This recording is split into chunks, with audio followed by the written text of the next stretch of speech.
బలపరచినందుకు నీకు వందనాలు, స్తోత్రాలు. ఈ 10 నెలలు ప్రభువా మమ్మును, మా బిడ్డలను, మమ్మును, మా కుటుంబాన్ని, మమ్మును, మాకు కలిగిన సమస్తాన్ని నీవు కాపాడినట్టును బట్టి స్తోత్రాలు చెల్లిస్తున్నాను. ప్రియుడైన దేవా, నీ మందను నీ వెచ్చట నీడకు తోలుదువో నాతో చెప్పుమని పెండ్లి కుమార్తె కోరుకున్నది. ప్రియుడు వల్ల నీ నీడలో ఎదగాలని, ప్రియుడు వల్ల నీ ఆశ్రయము పొందుతూ, ప్రియుడు వల్ల నీ శ్వాస ద్వారా నీ రూపమునకు మార్చబడాలని అయ్యా, మేమందరం కూడా నీ రూపమునకు మార్చబడాలని, నీ పోలిక చొప్పున మేము నిలవాలని యేసయ్యా నిన్ను వెంటాడుచున్నవారము యేసయ్యా. అందుచేతనే ఈ సమయంలో నీ వాక్యము ద్వారా మా ఒక్కొక్కరితో నీవు మాట్లాడు. నీ వాక్యము ద్వారా మా ఒక్కొక్కరితో నీవు మాట్లాడి మమ్మల్ని నీవు బలపరచండి. దీనుడను, బలహీనుడను, శక్తిహీనుడనైన నన్ను నీ చేతితో పట్టి నీ నోటి మాట మాకిప్పుడు వినిపించుమని వచ్చిన వీరిని, ఇంకా రావలసిన వారిని త్వరపెట్టి తోడుకు రమ్మని యేసు నామమందు పెండ్లి కుమారుడుగా త్వరలో వచ్చుచున్న యేసు నామమందు అడుగుచున్నాము తండ్రి. ఆమేన్. కూర్చోండి. త్వరగా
ఉచితమైన కాపుదలలో భద్రపరచబడి ఈ 11వ నెల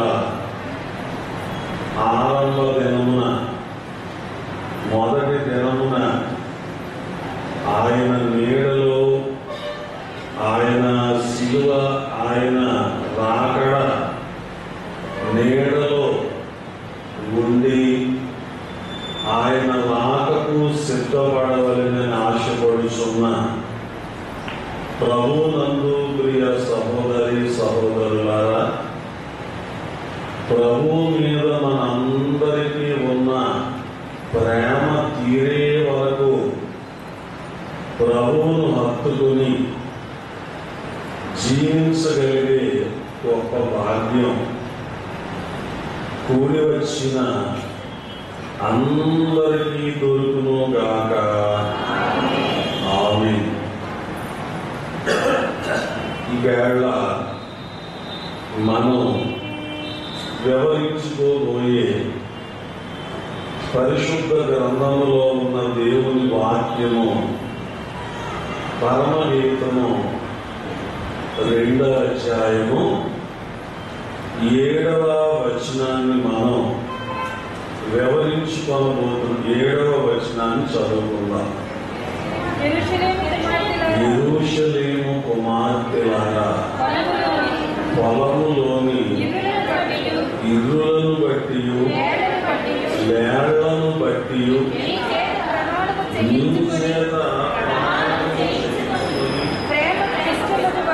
ప్రేమకు ఇష్టముకు వరకు మీరు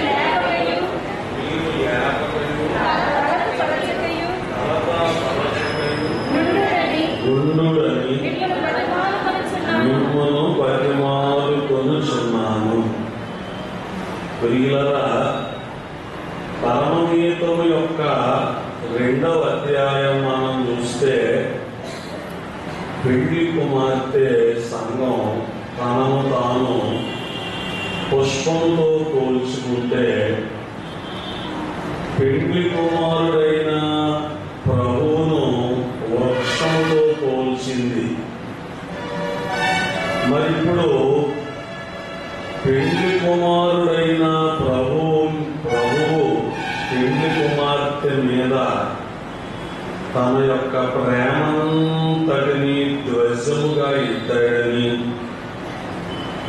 అందుచేత ప్రేమ చేత మూర్చిన ప్రియురాలు దైవ సన్నిధిలో ప్రభువు హస్తముల నుండి యెరూషలేము కుమార్తెలతో సంబోధిస్తోందన్నమాట.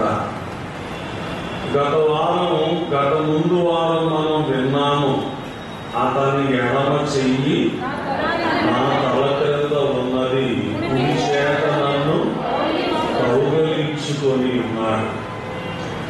మరి ఆయన యొక్క కౌగిటిలో ఉన్న ప్రియురాలు యెరూషలేము కుమార్తెలతో ప్రమాణాలు చేయిస్తుందన్నమాట.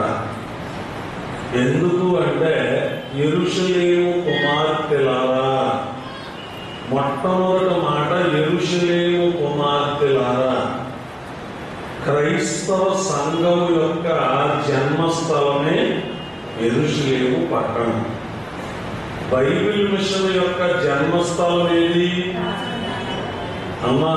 బైబిల్ మిషన్ యొక్క జన్మస్థానం ఏది బాబు? రాజమండ్రి.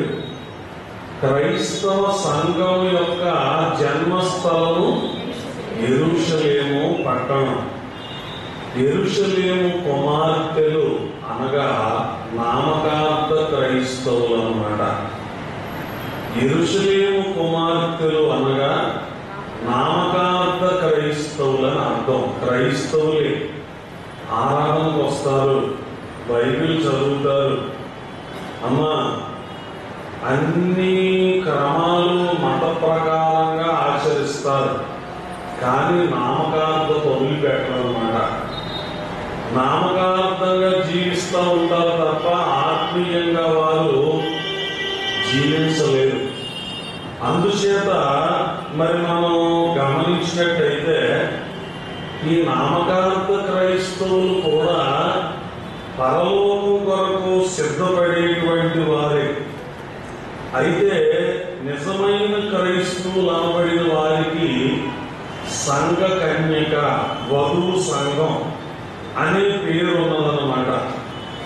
నామక క్రైస్తవులు అంటే యెరూషలేము కుమార్తెలు, వారు ఒకే ఈ సంఘంలోనే ఉన్నారు. వధువు సంఘం అనబడిన నిజ క్రైస్తవులు ఒకే సంఘంలో ఉన్నారు. కానీ నామకార్థత కలవాళ్ళ అనుభవం వేరు, సిద్ధపడే వారి యొక్క వధువు సంఘం యొక్క అనుభవం వేరు. ప్రియులరా, మనం గమనించాలి. 10 మంది కన్యకల ఉపమానం మత్తయి సువార్త 25వ అధ్యాయం ఆరంభంలో ఉన్న బుద్ధి కలిగిన కన్యకలు, బుద్ధి లేని కన్యకలైన వారి పరిస్థితి ఉంది. మరి మనం గమనించినట్లయితే 10 మంది కన్యకలే కానీ పెండ్లి కుమారునితో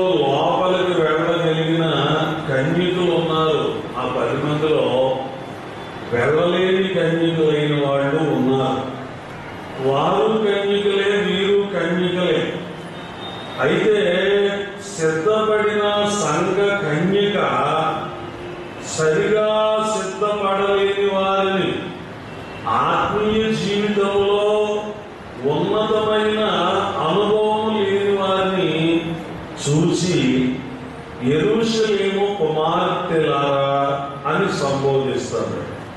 మనం దేవుని పిల్లలారా క్రైస్తవులుగా ఉన్నాం. చాలా మంది ఈ రోజున మారిపోతున్నారు. ఈ మారే వాళ్ళందరికీ కూడా అనుభవం అనేది ముఖ్యమన్నమాట. మనం ఒక ఉద్యోగంలో వాళ్ళకి ప్రమోషన్ ఇవ్వాలి అంటే సీనియారిటీ అనేది చూస్తారు, అనుభవం అనేది చూస్తారు. ఎవరైనా ప్రైవేట్ కంపెనీలో జాబ్కి వెళ్ళారనుకో, వాళ్ళని ఖచ్చితంగా అడుగుతారు, ఇంతకు ముందు ఎంతకాలం చేసాం, నీ ఎక్స్పీరియన్స్ ఎంతకాలం, నీ సీనియారిటీ ఎంత అని అడుగుతారు. దీనిని బట్టి వాళ్ళకి ఇచ్చే బెనిఫిట్స్, వాళ్ళకి ఇచ్చే జాబ్, వాళ్ళకి ఇచ్చే ఫెసిలిటీస్ అన్నీ కూడా ఇలా వాళ్ళ యొక్క అనుభవం మీద ఆధారపడి ఉండడం అన్నమాట. అదేవిధంగా మరి మనం గమనిస్తే మరి వెనక ఒక పాట పాడుతూ ఉండేవారు, క్రైస్తవ పేరు కలిగేమి పాలము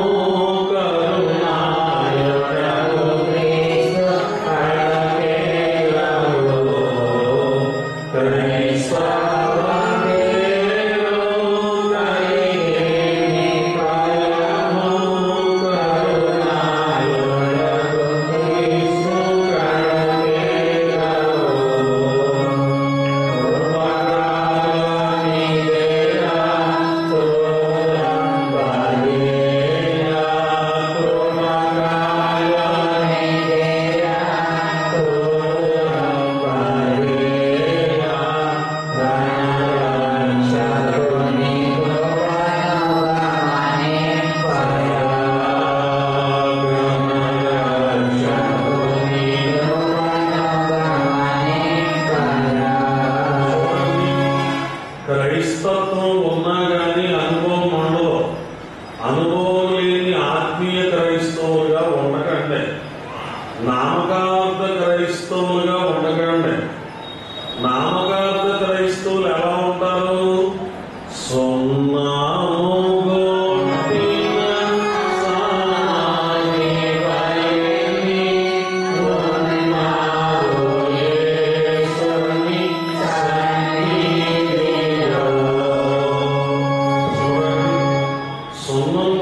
సమాధి పైకంతా భలే బ్యూటిఫుల్ ఉంటుంది, లోపల ఎలా ఉంటుంది? కుళ్ళుతో నిండిపోయి ఉంటుంది. అలాగే నామకార్థతగా మనం ఉంటే మనము ప్రభు యొక్క రాకడలో ఎత్తబడలేమన్నమాట. ప్రభు యొక్క రాకడలో మనందరం కూడా ఎత్తబడాలి అంటే వధువు సంఘంగా, వధువుగా మనం సిద్ధపడాలి. అందుచేత ఈమె వధువు సంఘంగా సిద్ధపడింది కాబట్టి ఆయన ఏం చేశాడంటే ఎడమ చెయ్యేమో తల కిందను పెట్టాడు, కుడి చేతితోనేమో కౌగిలించుకున్నాడు. యెరూషలేము కుమార్తెలు అన్నారు కదా, అయ్యా మేము నీ వాళ్ళమే, నీ పేరు పెట్టుకున్న వాళ్ళమే. ఆ సీయోను కుమార్తె అనే షోలమితినే, ఆ షోలమితిని నువ్వు ఎందుకు ఆలింగనం చేసుకున్నావు?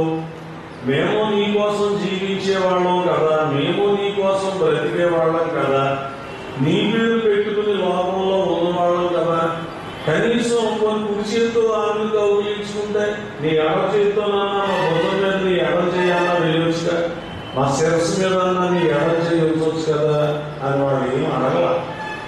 వాళ్ళు ఏం చేస్తున్నారంటే ఆయన ఆ వధువుని ఎలా కౌగిలించుకున్నాడో చూడండి అని వాళ్ళు అనుకుంటాం, ముచ్చరించుకుంటమే సరిపోతుంది. కానీ అదే ఈమె కూడా మనతోటిదే, ఈమె కూడా మన వంటిదే, మన అనుభవం అంటే ఆమె అనుభవం అంటే అనుభవం మనం కూడా పొందుదాం, మనం కూడా సంపాదించుకుందామనే ఆసక్తి ఈ యెరూషలేము కుమార్తెలకు లేదు. ఎందుకు లేదంటే వీళ్ళ వారిలో ఉన్న నామకార్థత అట్లాంటిదన్నమాట.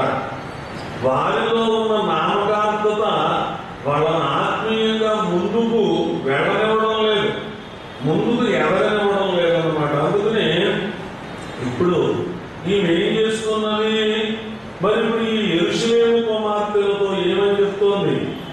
పొలములోని ఇరులను బట్టి లేళ్లను బట్టి నీ చేత ప్రమాణము చేయించుకొని.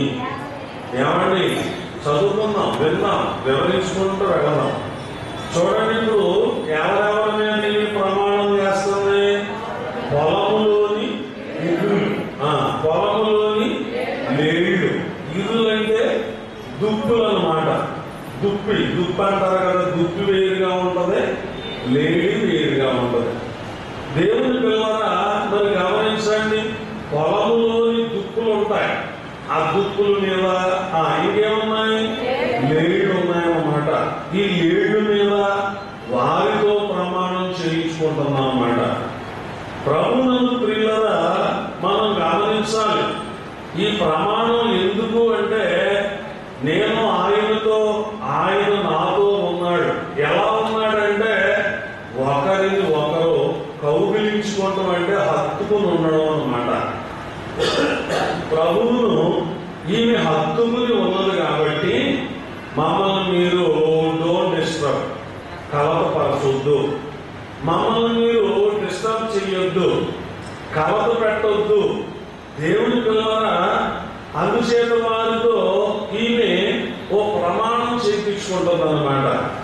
ఏమిటి ఆ ప్రమాణం అనేది మనం చూస్తే, మన బైబిల్ చరిత్రలో ప్రమాణాలు చాలా రకాల ప్రమాణాలు ఉన్నాయండి. ఈ ప్రమాణాలన్నిటిలో కూడా చూడండి, ప్రమాణం అనేది ప్రమాణం అనేది ఎప్పుడు చేయిస్తారు? మాట తప్పుతారు అని అనుమానం వస్తే ఏమంటారు? చెప్పండి, ఏమంటారు? వాడుక భాషలో చెప్పండి. వాడుక భాషలో బాబు బాగా మాట్లాడాలి. వాడుక భాషలో ఏమంట? ఒట్టి అంట. చూసారా? ఒట్టు అంటే చెప్పండి, ఒట్టు అంటే అర్థం ఏంటి? ప్రమాణం. కొంతమంది అంటారు, నేను గుళ్ళో ఒట్టేస్తాను అంటారు. కొంతమంది భార్య మీద ఒట్టేస్తాను అంటారు. కొంతమంది పిల్లల మీద ఒట్టేస్తాను అంటారు. చూసారా అండి? మరి ఇక్కడ ఈమె వాళ్ళతో చేయించుకునే ప్రమాణం ఎవరితో? మరి మనం గమనించినట్లయితే బైబిల్ గ్రంథంలో చాలా ప్రమాణాలు ఉన్నాయి, కానీ అందులో కొన్నిటిని మాత్రం మనం సందర్భంలో జ్ఞాపకం చేసుకుందాం. ప్రభువునందు ప్రియులారా, చూడండి, ఇశ్రాయేలీయులతో దేవుడు చేసిన ప్రమాణం 89వ దావీదు కీర్తన మీరు ఒకసారి 37వ వచనాన్ని చూడగలిగితే, 89వ దావీదు కీర్తన దేవుడు అక్కడ ఏం మాట్లాడుతున్నాడు? నా పరిశుద్ధత తోడని. చూడండి, దేవుడు ఇశ్రాయేలీయులతో మాట్లాడుతూ ఏమన్నాడు? నా పరిశుద్ధత తోడని నేను ప్రమాణం చేసి తిని, దావీదుతో నేను అబద్ధమాడను. చూసారమ్మా, నమ్మే మనసు మనుషులు కొనడం లేదండి. దేవుని మాట కూడా మనుషులు నమ్మతా లేదు. దేవుని మాటను కూడా మానవులైన వారు నమ్ముతూ లేదు. అందుకే యేసుక్రీస్తు ప్రభు వారు ఒట్టులు పెట్టొద్దన్నాడు, ప్రమాణం చెయ్యొద్దన్నాడు. మత్తయి సువార్త మనం ఒక మారు జ్ఞాపకం చేసుకున్నప్పుడు, ప్రభువునందు ప్రియమైన వారులారా, మనం జ్ఞాపకం చేసుకున్నట్లయితే చూడండి, నీ మాట అవునంటే అవును, ఎలా ఉండాలన్నాడు? నీ మాట అవునంటే అవును, కాదంటే కాదు అనేటట్టుగానే ఉండాలి. కానీ ఏం చేయొద్దు అన్నాడు? ఏం చేయొద్దు అన్నాడు? ప్రమాణం చెయ్యొద్దు, ఒట్టు పెట్టొద్దు అన్నాడు. మత్తయి 5వ అధ్యాయం 34వ వచనం చదవండి. ఎంత మాత్రము ఒట్టు పెట్టుకోనవద్దు, ఆకాశంతో అనవద్దు, అది దేవుని సింహాసనం. చూసారా? నామకార్థ క్రైస్తవుల్లాగా, లోకుల్లాగా మీరు ప్రతిదానికి ప్రామిస్ అంటారు. ఆ మాట అంటే నువ్వు వధువు సంఘంలో నుంచి తప్పిపోతున్నట్టు లెక్క. కొట్టే అంటారు. ఈ మాట ప్రభు చూడండి, కొట్టే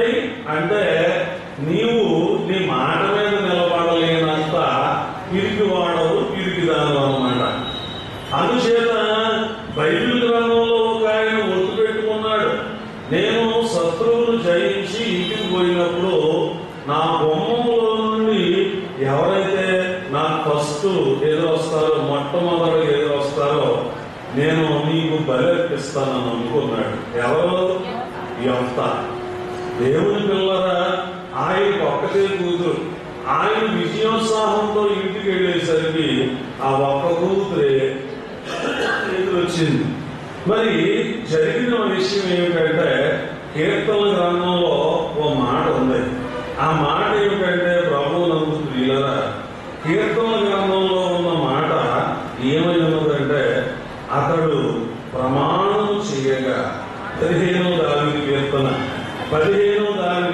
4వ వచనం చివరిలో, అతడు ప్రమాణం చేయగా నష్టము కలిగినను మాట తప్పడు. చూసారా? నష్టము కలిగినను మాట తప్పడు. యేసు ప్రభు అదే అన్నాడు. ఇప్పుడు మనకు మత్తయి సువార్త 5వ అధ్యాయం 34 నుండి 37 దాకా ఆయన చెప్పుకొచ్చి ఏమన్నాడు? మీ మాట అవునంటే అవును, కాదంటే కాదు అని ఉండవలను. వీటిని మించున్నది దుష్టుల నుండి పుట్టింది. ఒట్టు పెట్టమంటాం, ప్రమాణాలు చేయమంటాం. ఇది ఎవరి నుండి పుట్టిందంట? మీరు మాట్లాడాలండి. ఎవరి నుండి పుట్టుకొచ్చిందంట? నిజం చెప్పు, బైబిల్ మీద ఉంటాయి అంటారు. కోర్టుకి వెళ్ళారమ్మా ఎవరన్నా? కోర్టు వాయిదాలకు వెళ్ళినప్పుడు అది కూడా ఇంకేమంటారు? అమ్మ చెప్పండి బాబు, మాట్లాడాలి. చాలా మంది వెళ్తారు. వెళ్ళినప్పుడు అమ్మ సాక్ష్యం చెప్పాలంటే ఏం చేయాలా? అయ్యి చెప్పండి, ఏం చేయాలా? రాజకీయ నాయకులు ఉన్నారు మన సంఘంలో, కొంతమంది నేతలు. వీళ్ళు అధికారం పుచ్చుకునే ముందు ఏం చేయాలా? ప్రమాణం చేయాలి. వాళ్ళు అంటారు ఏవో మత గ్రంథాలు పట్టుకొస్తారు. ఈ మత గ్రంథాలు పట్టుకొచ్చినప్పుడు వాళ్ళు చూడండి, దాని మీద చేసి ప్రమాణం చేయాలి. అలా చేయకండి. 5 ఏళ్ల పదవి కోసం 1000 సంవత్సరాలు ఉన్న దైవ గ్రంథం మీద ప్రమాణం చేయకండి. కోర్టులో యథార్థం చెప్పేవాడు ప్రమాణం చేస్తాడు, దొంగ సాక్ష్యాలు చెప్పేవాడు ప్రమాణం చేస్తాడు. నేను నిజంగా దేవుడి మీద ప్రమాణం చేసి అంతా నిజమే చెప్తానంటాడు, అన్ని అబద్ధాలు చెప్తాడు. అందుకని యేసు ప్రభు ఏమన్నారు? ఒట్టెట్టినా ప్రమాణం చేసిన ఇవన్నీ ఎక్కడి నుంచి వస్తాయి? మాట్లాడాలి మీరు అందరూ. ఎక్కడి నుంచి వస్తాయి? దుష్టుడు సైతానుని పుట్టిస్తాడు. నీ మాట అవునంటే అవును, కాదంటే కాదు. చూడండి, ఓ దొరగారు ఒక ఆయన అడుగుతున్నాడు, కొన్ని మాట్లాడాడు. మాట్లాడితే సరే, ఆ తర్వాత ఆ దొరగారికి అయోమయం అయిపోయింది. అతను చెప్పిన సమాధానం చూసి.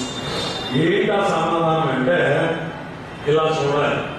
ఆ దొరగారు మరి నాతో మాట్లాడుతూ ఏమన్నాడంటే, ఒక చోట కలిసినప్పుడు ఇదేంటి ఇతను ఇలాగ మాట్లాడుతున్నాడు అన్నాడు. ఏంటి సంగతి అంటే, ఇప్పుడు ఆ దొరగారు చెప్తున్నాడు, మా దేశంలో ఏదన్నా ఓ సంగతి అడిగామనుకో, వినండి ఇలా చూడాలి నా తలక, అది నిజమా అన్నామనుకో ఎస్ అని తల ఎలా ఊపుతారంట. ఒకవేళ కాదు అన్నారనుకో అడ్డంగా ఊపుతారంట. ఇతనేంటండి ఇలా తింటాడు తలకాయ అంటున్నాడు. ఏమండి ఎస్ అని అనుకోవాలా, నో అని అనుకోవాలా? మాకున్న అలవాటు ఏంటి చెప్పండి? ఏదన్నా విషయం అడిగారు అనుకోండి, ఏం చెప్తాను? కొంతమంది గిరగమంది చెప్తారు. ఇలా చెప్తే నేను ఏమని అర్థం చేసుకోవాలి? ఎస్ అనా నో అనా అని అడుగుతున్నాడే. అలాగే ఒట్టన్నా ప్రమాణం అన్నా ఏమన్నా ఇవన్నీ ఎక్కడి నుంచి వచ్చినాయి? దుష్టుడు నుండి వచ్చినాయి. కాబట్టి చెయ్యొచ్చా ప్రమాణాలు? మీరందరూ మాట్లాడలేదంటే అనుమానంగానే ఉంది నాకు. అమ్మ నాకు వాయిస్ లేదు, ఈవేళ బాగా డల్గా ఉన్నాను, అయినా కానీ దేవుడికి ఒకసారి మటుకు పాలలా చెప్పండి. మరి ఇప్పుడు ప్రమాణాలు చేయొచ్చా? నాకు సరిగా వినపడలేదు. అందరూ ఎంతమంది చెప్తున్నారు చేయొద్దని? కొన్ని మాట సరిగా వినపడటం లేదు. అందరూ ఎత్తుతున్నారండి. ఇది చెప్పండి, చేయొచ్చా? పొరపాటున ఎవరన్నా మిమ్మల్ని ప్రమాణం చేయమంటే మీరు దేవుడిని ధిక్కరిస్తున్నారు. నన్ను ధిక్కరిస్తే నేను మౌనంగా ఊరుకుంటాను. మీ తల్లిదండ్రులను ధిక్కరిస్తే వాళ్ళు ఏడుతారు, కాసేపు ఎలా తయారయ్యారు. దేవుడిని ధిక్కరించామనుకో చెప్పండి అమ్మ, దేవుడిని ధిక్కరించారనుకో ఎలా మొడతాడో తెలియదు, ఎప్పుడు మొడతాడో తెలియదు, ఎక్కడ మొడతాడో తెలియదు. అందుకని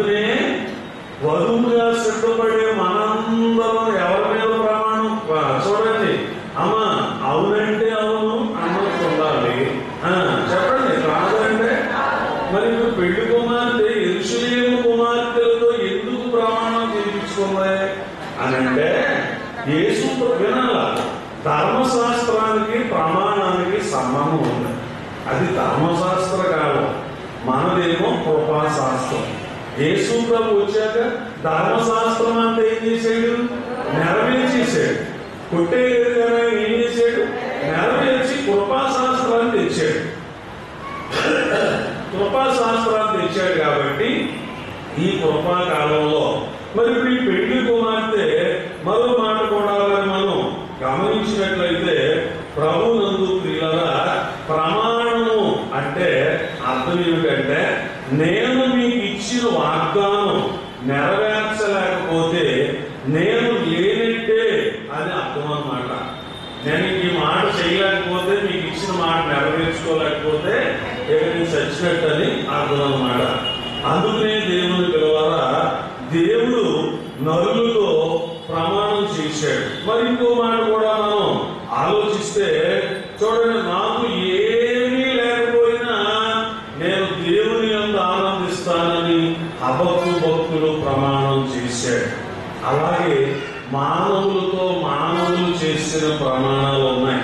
ప్రియులారా, ఆదికాండం 24వ అధ్యాయం మీరు కుమారు చూస్తే, అబ్రహాము తన ఇంటి పెద్ద దాసుడైనటువంటి ఎలియాజరుతో ఆయన ఓ ప్రమాణం చేయిస్తున్నాడు. ఏమండి? తన ఇంటి చూడండి, దాసుడైనటువంటి వాడితో 2వ వచనం, 24 2వ వచనం, అబ్రహాము తనకు కలిగిన సమస్తము ఏలుచుండిన తన ఇంటి పెద్ద దాసునితో, నీ చెయ్యి నా తొడ కింద పెట్టుము. చూసారా? ఆ 4వ వచనం చివరిలో, ఆకాశం యొక్కయు భూమి యొక్కయు దేవుడైన యెహోవా తోడని నీ చేత ప్రమాణం చేయించదు. 9వ వచనం, ఆ దాసుడు తన యజమానుడు అబ్రహాము తొడ కింద చెయ్యి పెట్టి ఈ సంగతి విషయమై ప్రమాణము చేసింది. చూసారా? దేవుని పిల్లలారా, మరి వధువు యెరూషలేము కుమార్తెలను ప్రమాణం చెయ్యమనడం. ఎందుకంటే వధువు అనే సంఘ కన్యక యెరూషలేము కుమార్తెలతో, మీకు అతి ప్రియమైన బహు సౌందర్యము కలిగిన చురుకైన లేళ్లు అలిసి నిద్రపోతుండగా వాటిని నిద్ర నుండి ఆటంకపరిచిన, మరి ఆటంకపరిస్తే ఎంత కష్టమో.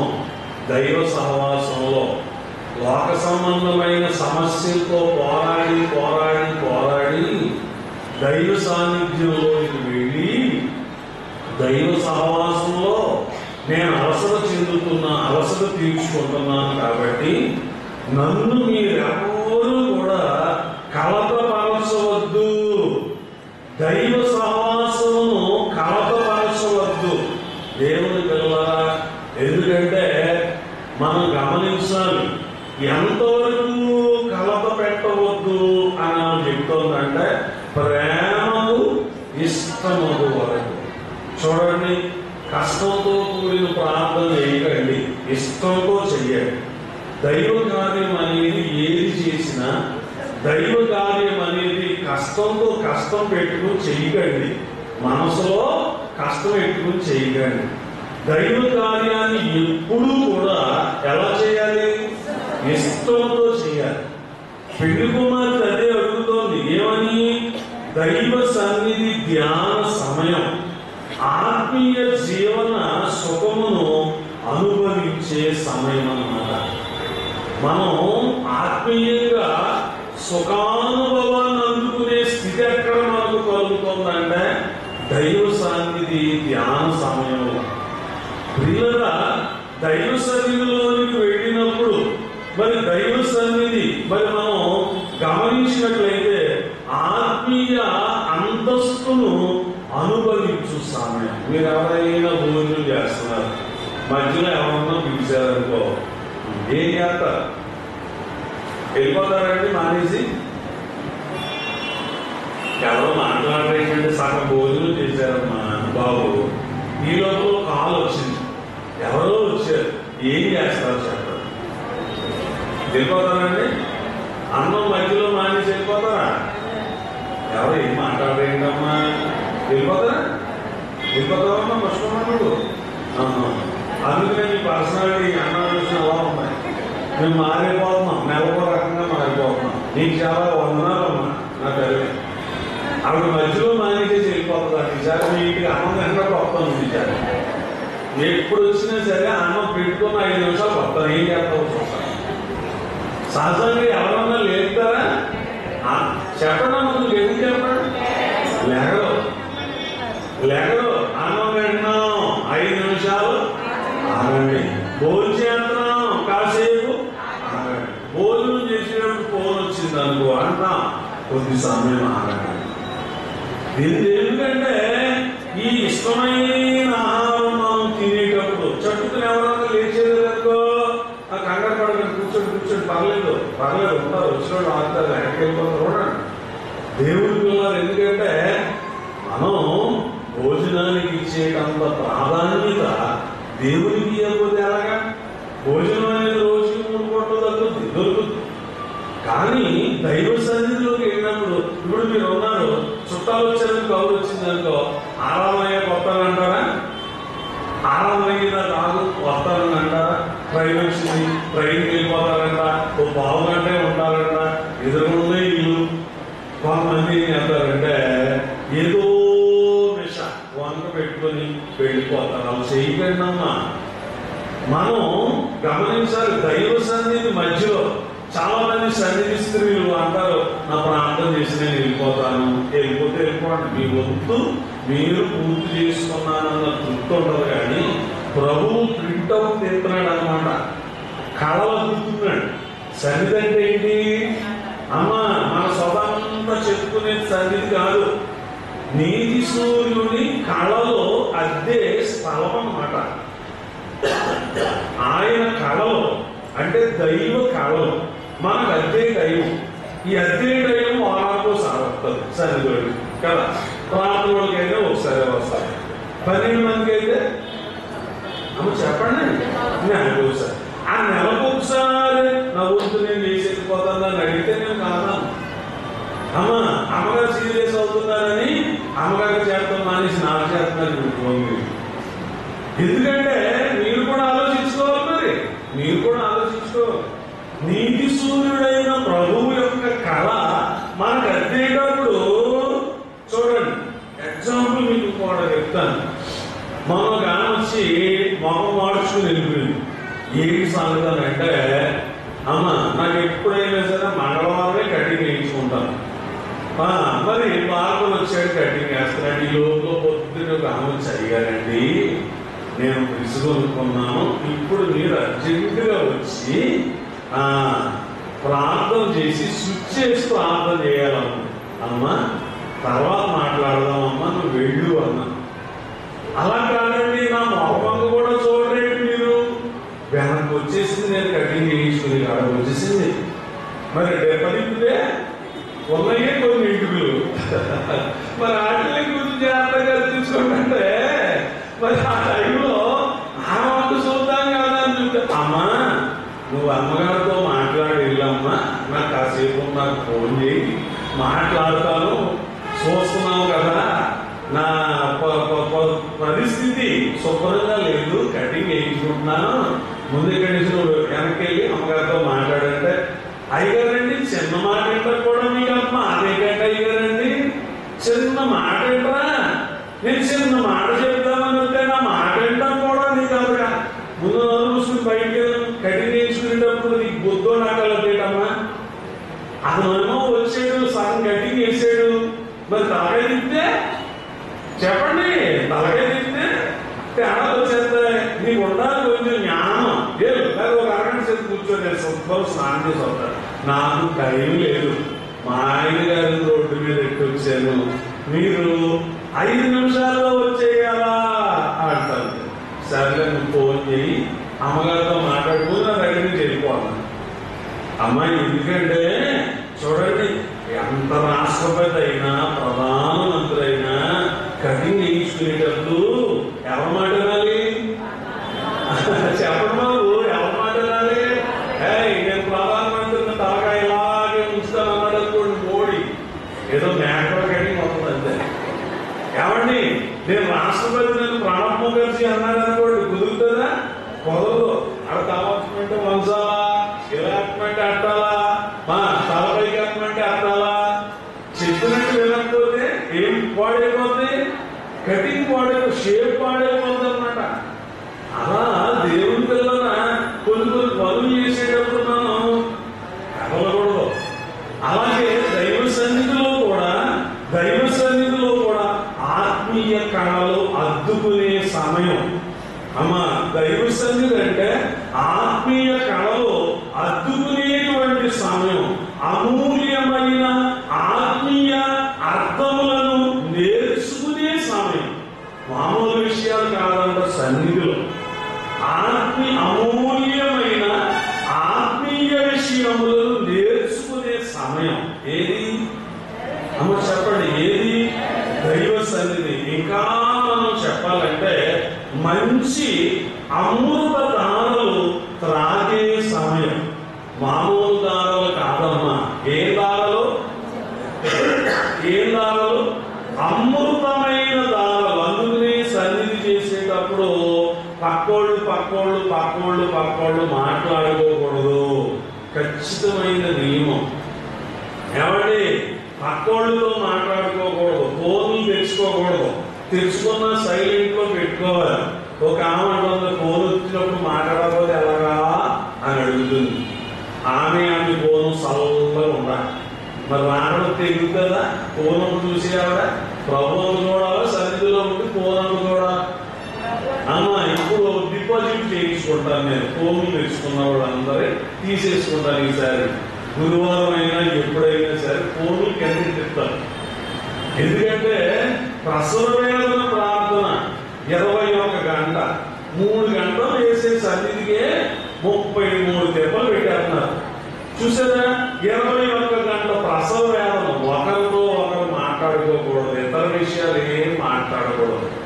ఇలా మాట్లాడకుండా గంటలు అందుకనే దేవుని పిల్లల మంచి అమృతదారులు త్రాగే సమయం, దైవ ప్రత్యక్షత సమయం. ప్రభువుతో, పరలోకపు దూతలతో సహవాసము చేయు మంచి తరుణోపాయం అన్నమాట. ఏది? దైవ సన్నిధి అంటే ప్రభువుతో సహవాసం చేస్తాం, పరిశుద్ధులతో సహవాసం చేస్తాం. వారిని చూడటం మానేసేసి వాటి వైపు చూస్తే, మోటార్ సైకిల్ నడుపుతూ దిక్కు చూస్తూ నడిపామనుకో ఎలా ఉంటుంది? చెప్పండి, ఎలా ఉంటుంది? ఎవరో ఒకటి కొట్టేస్తాం అంతే, ఏదో ప్రమాదానికి గురైపోతాం. అందుచేత దైవ సన్నిధిలో ఉన్నప్పుడు, అందుకనే దైవ జనులు కోరారు ఏమని? మనోవిచారము కోరారు.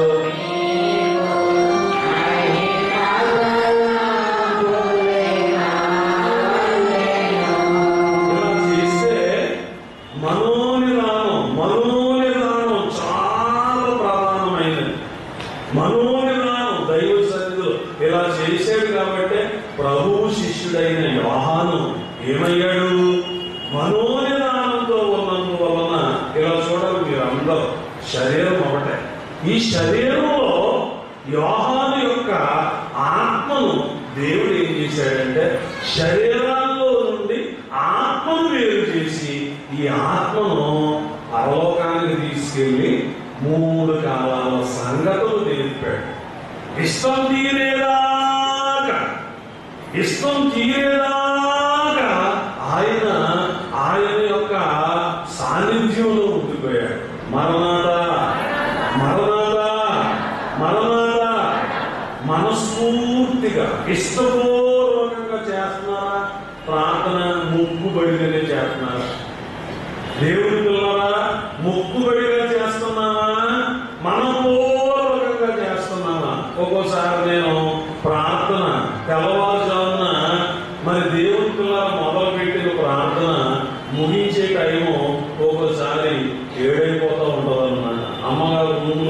చూస్తూ ఉంటారు, ఏడైపోతూ ఉంటుంది. కాఫీ తాగి టైం ఏమండి ఏడైపోతూ ఉంటుందో, ఏడైపోయిన ప్రార్థన అవ్వదు. ఎందుకంటే ముందు ఇక్కడ ఉన్న ఇష్టం చెప్పండి తీరాలి. విన్నారా? చక్కని భోజనం వండుకున్నారంటే ఇష్టపూర్వకంగా ఎలా తింటారు? చుట్టాలు మీకు మిక్కిలి ప్రియమైన వారి ఇంటికి వెళ్ళారంటే ఇష్టం తీరేదాకా ఎలా మాట్లాడుకుంటా ఉంటారు? మీకు ఇష్టమైన పని చేస్తున్నారంటే ఇష్టం తీరేదాకా ఎలా ఉంటారు? దేవుడి పిల్లరా, ఏదో మొక్కుబడిగా నామకార్థంగా మనం వెళ్ళి వచ్చే వారిలో ఉండకూడదు. ఎందుకంటే ప్రేమకు ఇష్టమగు వరకు అంటే అనుభవించు వరకు అంతరంగమునకు ఆనందము తృప్తి కలిగే వరకు ఆయన యొక్క సహవాసంలో ఉండాలి. అమ్మా అంతరంగా కలగాలన్నమాట. ఏది? ఆనందం. ఇంకేం కలగాలి? తృప్తి. అందుకనే వేదనతో రండి, సంతోషంతో వెళ్ళండి. దైవజనులు చెప్పారు, సన్నిధి అందే అన్నీ మాట్లాడాలి, సన్నిధి అందే అన్నీ పరిష్కారమగును తెలుసుకో.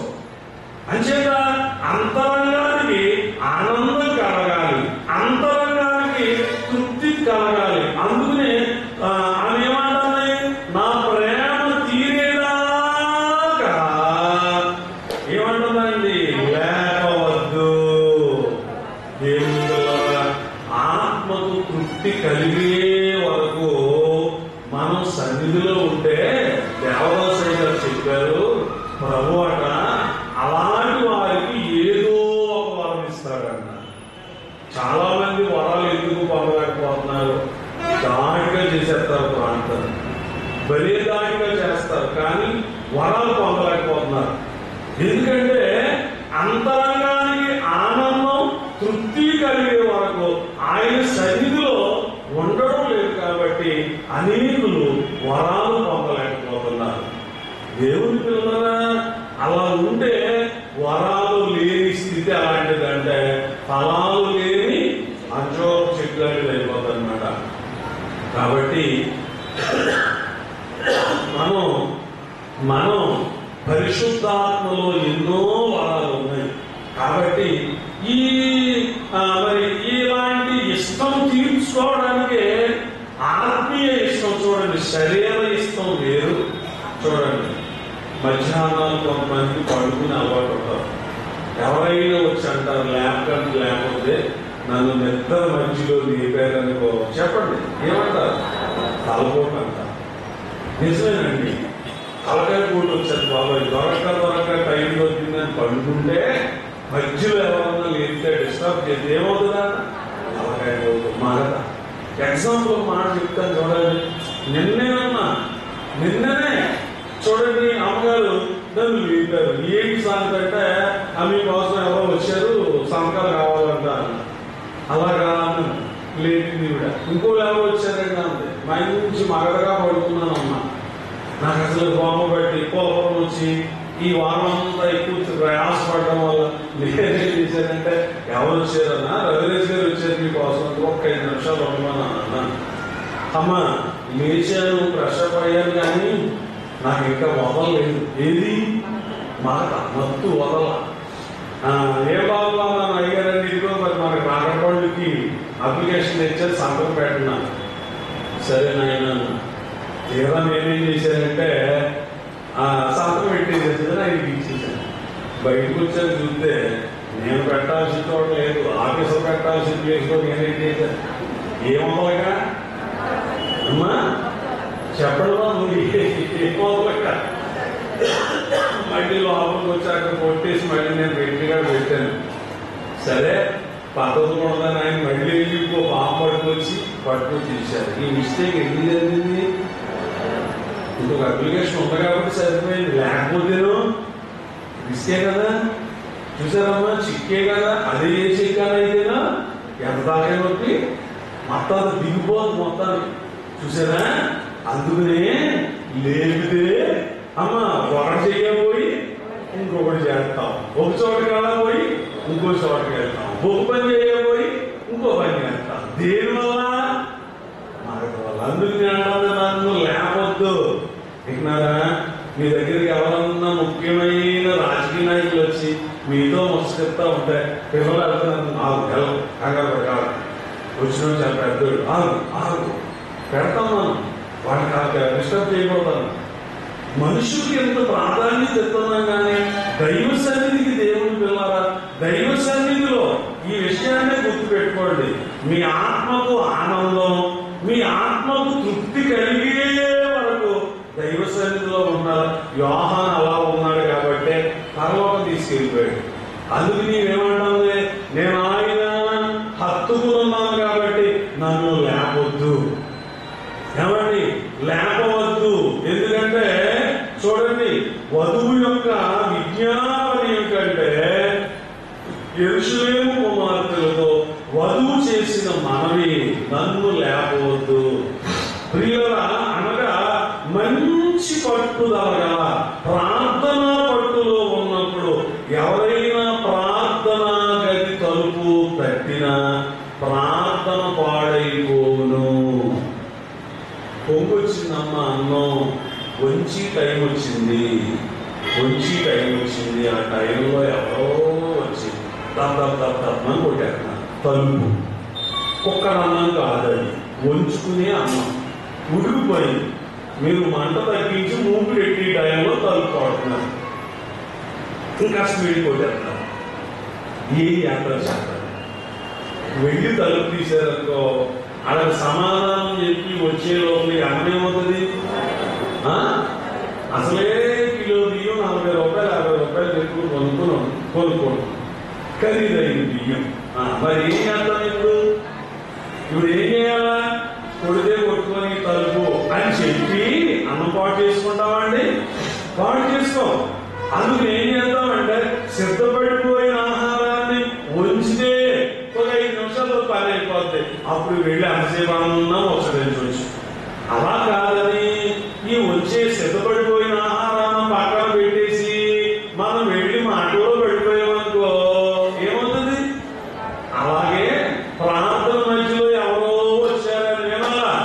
ప్రార్థన మధ్యలో ఎవరో వచ్చారని లేచి వెళ్ళి వాళ్ళతో మాట్లాడి వచ్చి మళ్ళీ మోకరిస్తే ఏం పాడైపోద్ది?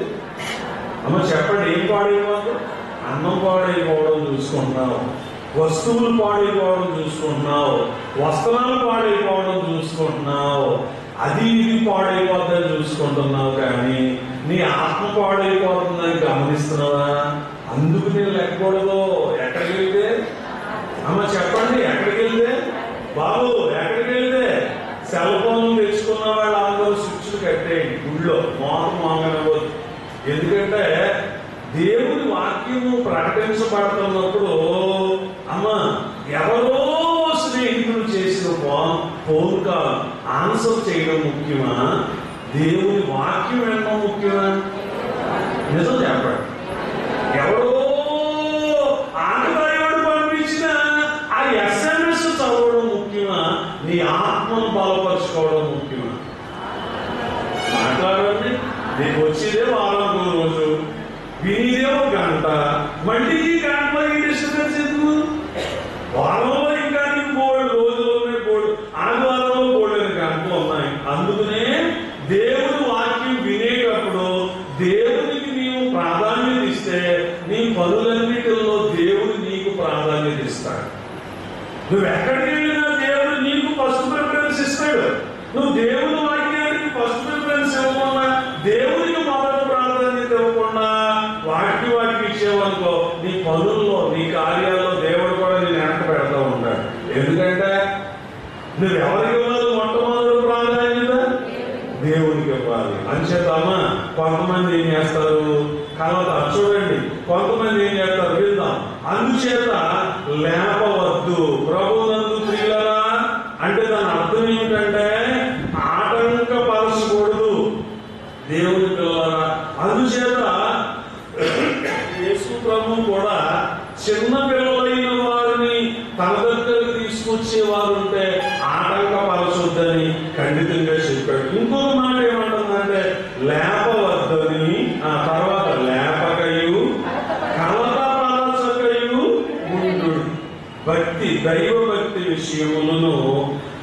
అత్యాసక్తితో నేర్చుకుంటే అభివృద్ధి పొందుతాం. అలా పొందలేని వారికి చూడండి, అలా పొందలేని వాళ్ళు నిరుత్సాహంలోకి దిగజారిపోతారు. సామెతల గ్రంథం 10వ అధ్యాయం 4వ వచనం చదవండి. సామెతలు 10:4. బద్ధకముగా పనిచేయవాడు దరిద్రుడగును, శ్రద్ధ గలవాడు ఐశ్వర్యవంతుడగును. దైవభక్తి విషయాలను అత్యాసక్తితో నేర్చుకొనుచు అభివృద్ధి పొందబోచున్న వారికి లేనిపోని నిరుత్సాహము గల మాటల వలన కలతలు కలుగును. చూసారమ్మా, నిరుత్సాహము గల మాటలు, నిరుత్సాహము గల మాటలు దేవుని పిల్లలు. అందుకనే అయ్యగారు అన్నారు, ప్రార్థన మానవద్దు, వెళ్ళవద్దు ప్రియులరా. ఎందుకంటే చూడండి, మనస్సు నొచ్చుకొను మాటలు మాటలాడు వారు ఉందురు. అందుచేతనే ఏంటంటే మరి కల్పనా కథలను చెప్పువారు ఉంటారు. అలాంటి మాటలు విన్నప్పుడు దేవుని మీద, దైవ భక్తుల మీద ఉన్న మనసు కలతపడి కలవరపడి వెనకడుగులు వేస్తా ఉంటారు అన్నమాట. అందుచేత ఏంటంటే మరి మనం గమనించాలి, దైవ భక్తి గలవారి వల్లనే ఉంటారు, కానీ కలవర పెట్టేవారుగా ఉంటాడు. అందుకని యేసు ప్రభు అంటాడు, ద్రాక్ష తోటలను చెరుకు. అమ్మా ఏమంటున్నాడు ఆయన? మీరు మాట్లాడతా లేదు. ద్రాక్ష తోటలను చెరుకు. ఫస్ట్ ఏమంటున్నాడు? చదవండి. 2వ అధ్యాయం. మీరు కాగితం కలిగితే చాలు, పాల్గొతాం. 2వ అధ్యాయం 15వ వచనం. అమ్మ, ద్రాక్ష తోటలను చెరుకు నక్కలను పట్టుకొనుడి, సహాయము చేసి కొంత నక్కలను పట్టుకోండి. అబ్బో, ఏం చేస్తాయంట ఈ నక్కలు? అయ్యో, ఇప్పుడు వాక్యం చదివే కదా బాబు. నక్కలు ఏం చేస్తాయంట? ద్రాక్ష తోటలను చెరుకు నక్కలు. చూసారా, ఆటంకపరుచు మాటలు, లేనిపోని మాటలు, కల్పనా కథలు చెప్పే మాటలు. అమ్మా, ఇవన్నీ కూడా మేము వింటానే ఉంటాం. వాళ్ళు వచ్చి మాట్లాడుతూ ఉంటే నేను నవ్వుతానే మాట్లాడుతూ ఉంటాను. నా వెనక్కి పోవడం అంత ప్రసారం చేస్తారు. ఆయన మంచోడు కాదు, అలా కాదు, ఇలా కాదు అని అంటూ ఉంటాను. నేను ఎదురుకుండా వెళ్ళి మామూలుగానే మాట్లాడుతాను. ఏమన్నా నువ్వు ఇలా అన్నా అంటాను అన్నం. ప్రార్థన చేయడం నా పని మొత్తం. అమ్మా, దేవుడు ఏం చెప్పారంటే, నిన్నెవరైనా ఏమి అన్నా నేను ఊరుకోను, నన్ను అన్నట్టు భావించి నరులకు తీర్పు విధిస్తాను. చూడండి, దేవుని పిల్లల సంఘం ఎవరిదే? మాట్లాడాలి మీరు. సంఘం ఎవరిదే? నాది కాదు, నేను సేవకుడిని. అంతే. సంఘం ఎవరిదే? దేవుని సంఘాన్ని ఎవరైనా చూడండి, దేవుని సంఘాన్ని వృద్ధి చేస్తున్నాం, దేవుని సంఘాన్ని విస్తరింపజేస్తున్నాం. ఏమండి వినాలి? దేవుని సంఘాన్ని ఎవరన్నా పాడు చేయాలని ప్రయత్నించారనుకో, చాలా కుమారు ఏమంటో, లతాశాలో ఏమంటో. కానీ దేవుడు ఏం చేస్తాడు? నన్ను అన్నట్టు భావించుకొని నరులకు తీర్పు విధించనా. ఎవరేమి నిన్న ఏమి అనుకో, అవరకు బెదరడు. నేను అదనో బెదరను. విన్నారా? ఆకాశము విరిగి మీద పడినా, భూకంపం వచ్చి బద్దలసిపోయినా, అమ్మా అలాగేనమ్మా, అలాగే బాబు అంటాను, కానీ నేను ఆదరణం బెదరను. పెట్టినారా? ఈ అదురు బెదురు లేకుండా చేసింది ఎవరంటే దేవుడు. చూడండి, కొన్నాళ్ళైన తర్వాత ఈ ప్రార్థన ప్రభావం ఏం చేస్తుందంటే, వీళ్ళ వాళ్ళని పట్టుకుని మార్చి మళ్ళీ బయటికి వేస్తారు. ఇది నా అనుభవం అన్నమాట. అందుకనే కలవరపరిచేవారు, ఆటంకపరిచేవారు ఎవరు? ప్రార్థనా పరులను ఆటంకపరుచువారు, సువార్థికులను ఆటంకపరుచువారు. మూడో వాడు ఎవరంటే సాక్ష్యము చెప్పేవారిని ఆటంకపరచువారు. నాలుగో వాడు పరిశుద్ధాత్మ బాప్తిస్మము పొందిన వారిని నిందించువారు. ఐదవదిగా స్వస్థపరుచువారిని ఆటంకపరుచువారు. ఆరవది దైవ ప్రత్యక్షతను ఆటంకపరుచువారు. తర్వాత ఏడవది దైవ సన్నిధిని కలతపరచువారు. 7 రకాల ఆటంకదారులు ఉన్నారు. అమాలేకీయులు ఇశ్రాయేలీయులకు ఆటంకదారులు. దేవుడు ఏమన్నాడు? ఇద్దరు లేక ఒకటే. మోషే నువ్వు వెళ్ళి చెప్పండి, యుద్ధం జరుగుతున్నప్పుడు ఏం చేయమన్నాడు? కొండకి యుద్ధం జరుగుతున్నప్పుడు చేతులెత్తి దీవించు. మోషే గారు చేయలేదు, ఏమైందండి? ఇశ్రాయేలీయులకు జయం వచ్చింది. చూసారా? దేవుని పిల్లల అలాగే ఇక్కడ కలవర పెట్టేవారు, ఆటంకపరిచేవారు. ఇందులో మొట్టమొదటి వారు ప్రార్థనకు వెళ్ళేవారిని ఆటంకపరిచేవారు. దేవదాసయ్య గారి కాలంలో ఒక ఆమె ఉండేది, అగ్నిగాలు. ఆవిడ చాలా రహస్య విశ్వాసి, చక్కని ప్రార్థన జీవితం కలిగి ఉండేది. భర్తకి ఇష్టం ఉండేది కాదు, చాలా కొట్టివాడు. ఓ రోజైతే కత్తి కూడా ఎత్తేసాడు. అమ్మ గడప మీద పెట్టి బలిచ్చిన మేకలాగా నరికేద్దామని కత్తి కూడా ఎత్తేసాడు అన్నమాట భార్యని. అంత ఆటంకం. గుంటూరులో ఉన్న దేవదాసయ్య గారి దగ్గరికి వెళ్ళయ్యా, ఫలానా ఆమె ఫలానా పరిస్థితుల్లో ఉంది, ప్రార్థన చేయండి అయ్యా అంటే అయ్యగారు అన్నారంట, అమ్మ దేవుడు ఆటంకం తొందరలో తొలగిస్తాడని చెప్పండి ఆవిడగా చెప్పారు. చూడండి, ఒక రోజు ఏం కాదు, ఆయన ఏం లేదు, భర్త భోజనం చేశాడంట, అంతే. చేసినోడు బయటకు వెళ్తా పడిపోయి చనిపోయాడు. కారణం ఏంటంటే నా భార్యను హింసిస్తున్నాను అని అనుకున్నాడు, కానీ ఓ ప్రార్థనా పరులను నేను బాధ పెడుతున్నానని తను అనుకోలేదు. నా భార్యను నేను అడ్డు పెట్టుకుంటున్నాను, కాపాడుకుంటున్నాను అని అనుకుంటున్నాడు, కానీ ఆమె చేసేది ప్రార్థనా పరులను ఆటంకపరిచేవారు. దేవుని పిల్లవారా, మరి మనం గమనించాలి. అందుచేత చూడండి, ప్రార్థన చేసుకుంటున్న దానియేలును ఆటంకపరచాలి అని అనుకున్న వాళ్ళు ఉన్నారు. చూసారా? ఎవరైతే ఆటంకాలు పెడతారో వాళ్ళకే శ్రమలు ఉంటాయి. కానీ చూడండి, ఒక ఆటంకం పెట్టాం, ఆగిపోయింది. చూసారా? ఏదో రకంగా దాటుకుని వెళ్ళిపోతాం. ఎందుకంటే దేవదాసయ్య గారికి ప్రభు చెప్పిన మాట, అన్ని ఆటంకములు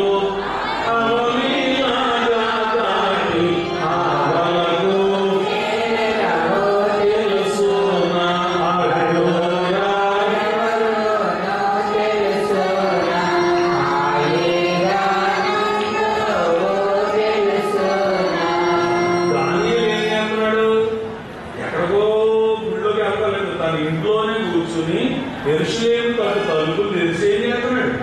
ప్రార్థన చేస్తా ఉంటే దానియేలు కాలు పెట్టాలని కలవరపరిచినోడు వచ్చాడు. చూసారా? దానియేలుకు వచ్చిన శ్రమ ఏమైంది? దానియేలుకు వచ్చిన శ్రమ ఏమైంది? ప్రియులారా, దేశమంతటినే మార్చేసింది. చూసారా? అడ్డు పెట్టినోళ్ళు ఏమైపోయారు? దానియేలు ఏమయ్యారు? రాజుగారే వచ్చాడు, గుహ దగ్గరికి వచ్చాడు. దానియేలు, నిరంతరము నీవు సేవించుచున్న నీ దేవుడు నిన్ను కాపాడాడా అని తెల్లరాడు వచ్చి అడుగుతున్నాడు. తెల్లారా దానియేలు అనాలి. ఏం మొహం పెట్టుకుని వచ్చావా రాజా? బోర్లో ఏం చేసి ఏమి అన్నట్టు వచ్చావా అని అన్నా. ఏమంటున్నాడు? రాజు చిరంజీవి చిరకాలం జీవించిన. చూసారండి? ఆటంక పెట్టే ఆటంకదారులుగా ఉండొద్దు. ప్రార్థనా పనులకు, దేవుని పనికి ఎవరు కూడా అడ్డులు పెట్టేవారుగా, ఆటంకదారులుగా ఉండొద్దు. ఆటంకాలు మరి ఎందుకు పెట్టేస్తున్నారు? అమలేకీయులు, ఇశ్రాయేలీయులు అంటున్నారు, ఐగుప్తులను కనాను మరి ఆటంకం పెడతాడు. చూసి దేవుడు అన్నాడు, మోషే అమలేకీయుల పేరు ఆకాశం కింద ఉండకుండా తుడుపు పెట్టేస్తారు, రాయ జ్ఞాపకార్థంగా రాయన్నాడు. ఏంటంట? ఎందుకంటే ఎందుకంట దైవ జనాంగానికి అడ్డం వచ్చినాడు. దైవ కార్యానికి అడ్డం వస్తే అమ్మా పని ఎవరిది? మాట్లాడాలండి మీరు. పని ఎవరిది? దేవుడి పని. దేవుడి పనికి అడ్డొచ్చే వారిని చూస్తాడు దేవుడు. మనం అడ్డు తొలగించుకోగలకపోయినా దేవుడే తొలగించుకుంటాడు.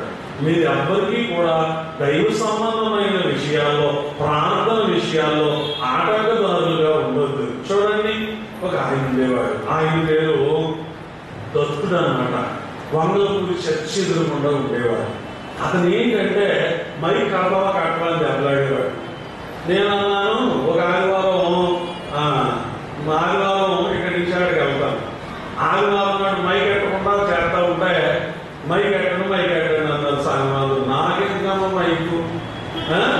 పాటలన్నీ పాడింది మీరు, ఆరాధన చేసింది మీరు, వాకింగ్ చెప్పింది నేను, తిప్పించుకునేది నేను. ఎంతమందికి వినపడుతుంది అంతమంది వెనక మైక్ కట్టినాను. పెట్టలేదు. ఏళ్ళకి మండిపోయి ఏం చేశారంటే మైకు ఆమె స్కూల్ సౌండ్ పెట్టి మన అందరూ ఆడవాళ్ళ ఇది ఎవరొస్తాడు ఆ సంగతి నేను తేలుతామని కూర్చుంటాను. వచ్చేసాడు.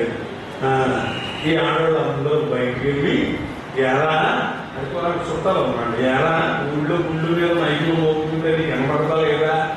మా గుడి మీద మైకే నీకు ముఖ్యమైపోయిందా? ఇంకొకసారి వచ్చామంటే కాళ్ళు ఎరగొట్టేసి పప్పు చెట్టు కట్టేస్తాం, కేసేటేస్తాం నీ మీద అని ఆడవాళ్ళు అందరూ అయ్యేసరికి చూడండి ఇతను ఏం చేశాడు, ఫాస్ట్ గా రెస్పెక్టేసి ఆడవాళ్ళని లేకపోతే మా అత్తయ్య, మా మేనత్త, మా పెద్దమ్మ, పెన్నమ్మ, బంధుత్వాలు అన్నమాట. ఇవన్నీ ఆడవాళ్ళు కాదు, రెస్పెక్టాడని. అతను ఏం చేశాడు, నా అద్దాలు పద్దలు పడతాం మొదలెట్టాడు. వాళ్ళు చూసుకుని చూడండి ఎక్కడ కాలు మనసు పెట్టకుండా కదా కార్యక్రమం పెట్టు గుళ్ళకి బయట పార్క్ చేసుకుంటాం. కాలు అలా డ్యామేజ్ చేస్తాం మొదలెట్టాడు. చూడండి అమ్మ, ఇలా ఒక్కడ కాదు. సరే నేనేం చేసేవాడు అంటే ఎక్కడో ఎవరింటికాడు కారు ఎక్కి పక్క వీధిలో నుంచి నడుచుకుంటా గుంటూరుకి వెళ్ళేవాడు. మరి సెంటర్ గడ్స్ అందకూడదు కదా. చూడండి ఇలా జరుగుతూ ఉంటే ఏం కాదు, మరి చిన్న కారణం ఆటంకం పెట్టడం మానలేదు. చూడండి ఉప్పుల్లూరు దత్తుడు అంటారనమాట. వెంటనే ఏమైందంటే ఇలా ఒక ఏడాది చేశాక ఒక రోజు చిన్న విభేదం వచ్చింది భార్య భర్తలకి. ఆమె చాలా మంచి ఆవిడ, రాపాకలో మన సంఘపెద్దకి చెల్లులు. ఆమె ఏం చేసిందంటే ఊరేస్తూ చచ్చిపోయింది అన్నమాట. చాలా బాధపడ్డాము అందరం. ఏమైనా ఏంటి ఎలా చేశారు, నేను లేదు ఏంటంటే ఎలా చేశారు అంటే పాపం చాలా బాధపడ్డారు. అతను ఇల్లు అంటే గుళ్ళోకి వెళ్ళాలి.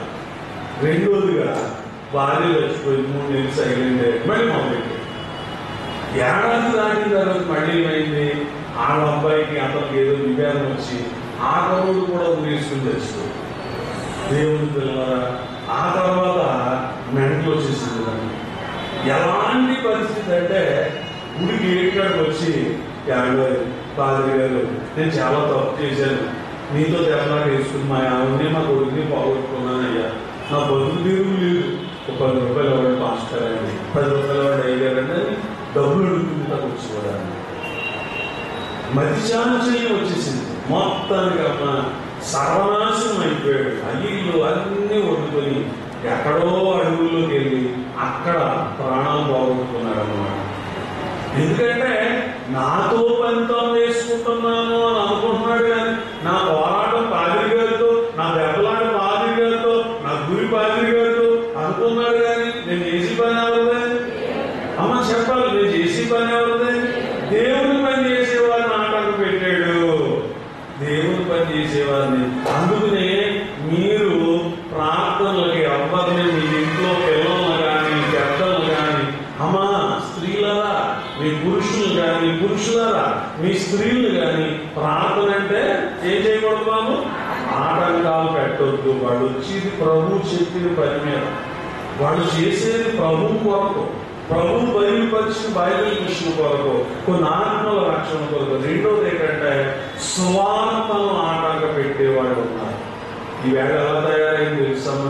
బీహార్ మధ్యప్రదేశ్ రాష్ట్రంలో పిల్లల ఓ భార్య భర్తలు ఇద్దరు కుటుంబం వచ్చిన పిల్ల ప్రభువు నమ్ముకున్నారని గ్రామస్తులందరూ ఏకమైపోయి ఏం చేశారంటే చూడండి అమ్మ, ఏకమైపోయి బాబు ఓ రోజు ఉదయాన్నే 7 గంటలకు వెళ్ళిపోయి ఇంట్లో ఉన్న వాళ్ళని బయటకు తీసుకొచ్చి వాళ్ళందరినీ అంగహీనులను చేసి ఆ భార్యాభర్తల బట్టలు ఇప్పి వస్త్రహీనులుగా మార్చి నడి రోడ్డు మీద నిలబెడితే ఆ చిన్న పిల్లను ఆ తల్లి తండ్రి అడ్డం పెట్టుకుని చూడండి, అడ్డం పెట్టుకుంటే వాళ్ళు ఫోటోలు తీయడం, వాళ్ళని రెచ్చగొట్టడం, కిరసనాలు పోసి తగలబెడదామా, ఏం చేద్దాం, ఇలాగా నగ్గనంగానే గ్రామమంతా చాటిద్దామా, ఊరేగిద్దామా అని చెప్పి దేవుని పిల్లల చాలా భయంకరమైనటువంటి పరిస్థితి.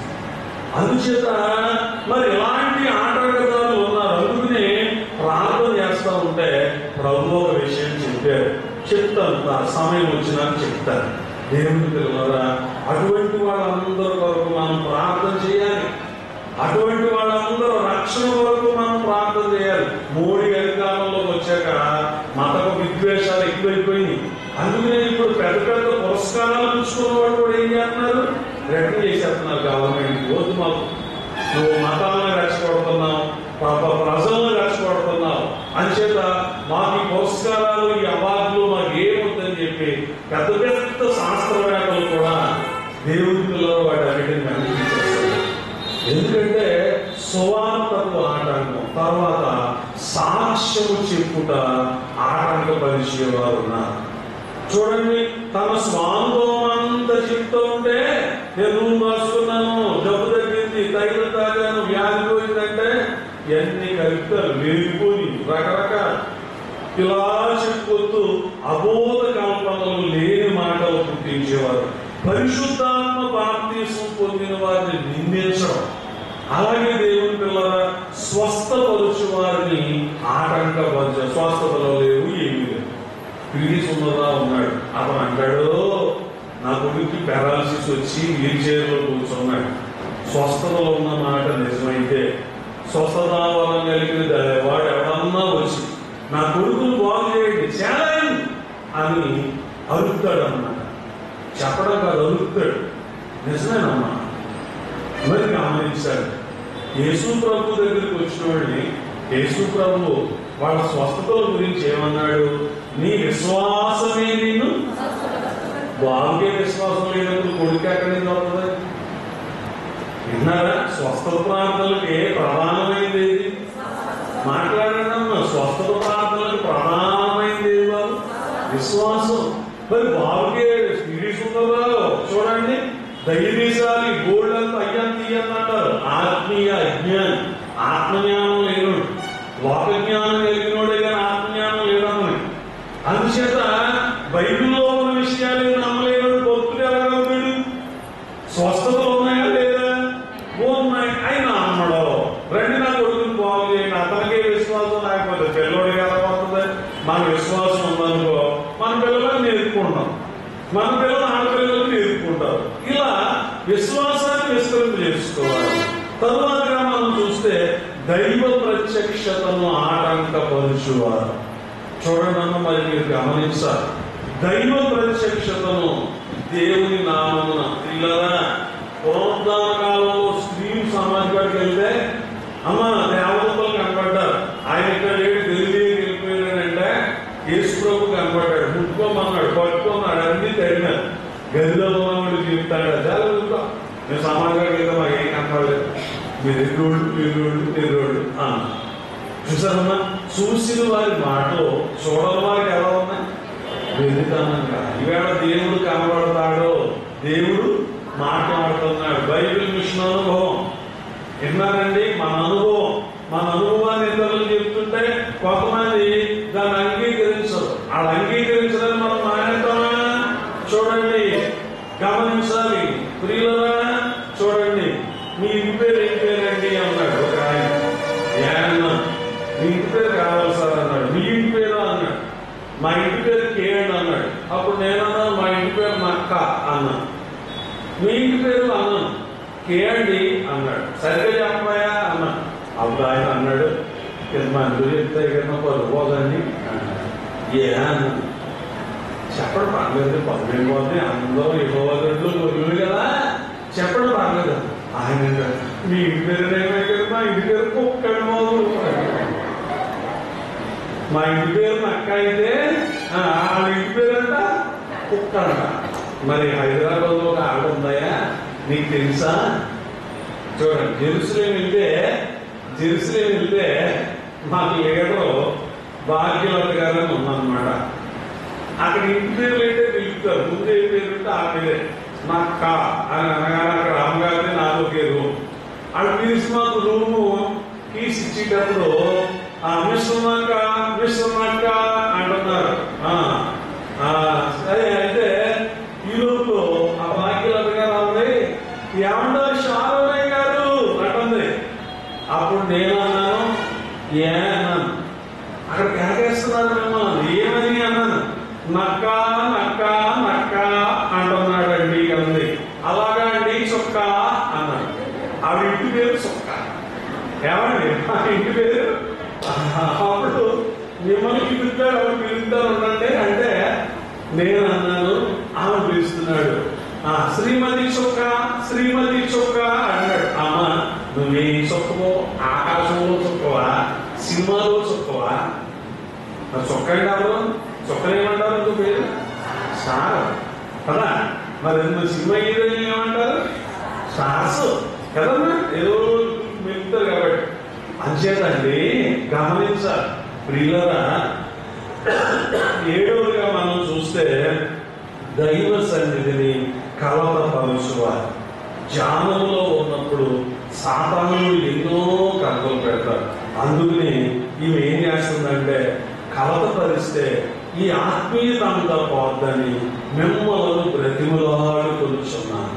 కాబట్టి ప్రియులారా, మీరు ప్రార్థనలోనికి వెళ్ళినప్పుడు, దైవ సన్నిధిలోనికి వెళ్ళినప్పుడు ఇవ్వవలసిన సమయమంతా పూర్తిగా ప్రభువుకి ఇవ్వండి. అప్పుడు ప్రభువు రూపం మీ అందు పూర్తిగా అర్థపడతారు. ప్రభు రూపానికి సంపూర్ణ రూపం గలవారిగా మార్చబడతారు. మీ అందరికీ అట్టి ఉన్నతానుభవము ప్రభు దయచేయుగాక.